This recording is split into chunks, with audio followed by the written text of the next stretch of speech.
আজ গ্রামের মনোরম পরিবেশে আমরা তৈরি করতে যাচ্ছি একদম নরম, মোলায়েম আর সুস্বাদু একটি পুডিং। খুব সহজ কিছু উপকরণ দিয়ে ধাপে ধাপে বানিয়ে দেখাবো এই দারুণ ডেজার্ট। শেষ পর্যন্ত অবশ্যই আমাদের সঙ্গে থাকবেন, কারণ শেষে সবাই মিলে এই পুডিং খাওয়ার দৃশ্য আমাদের মন ছুঁয়ে যাবে।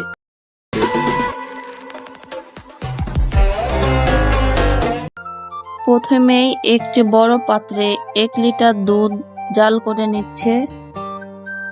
আবার অন্যজন একটি ছোট বাটিতে 3টে ডিম ভালো করে ফাটিয়ে নিচ্ছে। হাসি মুখ দিয়ে কত সুন্দর করে ডিম ফাটিয়ে নিয়েছে। লিটার দুধ যখন হাফ লিটার হয়ে এসেছে, তখন ডিমের মিশ্রণে ঢেলে দিয়ে 1 বাটি চিনি, পরিমাণ মতন লবণ, তারপর সামান্য ভ্যানিলা এসেন্স দিয়ে ভালোভাবে নেড়ে নিয়ে কড়াইতে ক্যারামেলের জন্য চিনি, সামান্য পানি দিয়ে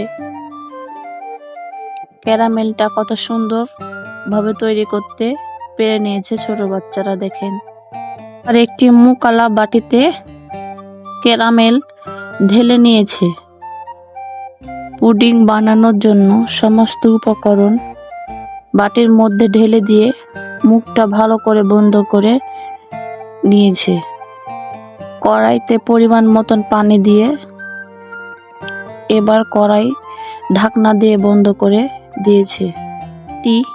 যেহেতু ছোট, তার জন্য পুডিংয়ের মিশ্রণ সবটুকু আটেনি, তাই ছোট বাচ্চারা সেইটুকু মিশ্রণ না ফেলে সবাই মিলে ভাগ করে খেয়ে নিল। অন্যদিকে 40 মিনিট পুডিং জাল করার পর একটি ঘাসের মাধ্যমে চেক করা গেল যে পুডিংটি তৈরি হয়ে গেছে। এবার একটি প্লেটে ঢেলে দেখাচ্ছি, দেখেন কত সুন্দরভাবে। উপরটা যেমন লোভনীয়, ভিতরটা খেতে খুব দারুণ। এখন অধীর আগ্রহে অপেক্ষা করছে কার মুখে আগে যাবে এই সুস্বাদু পুডিং। অবশেষে শেষ মুহূর্ত চলে এসেছে।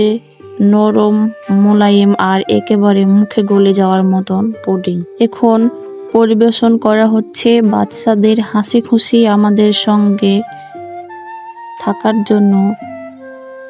কেমন লাগছে কমেন্ট করে অবশ্যই জানাবেন।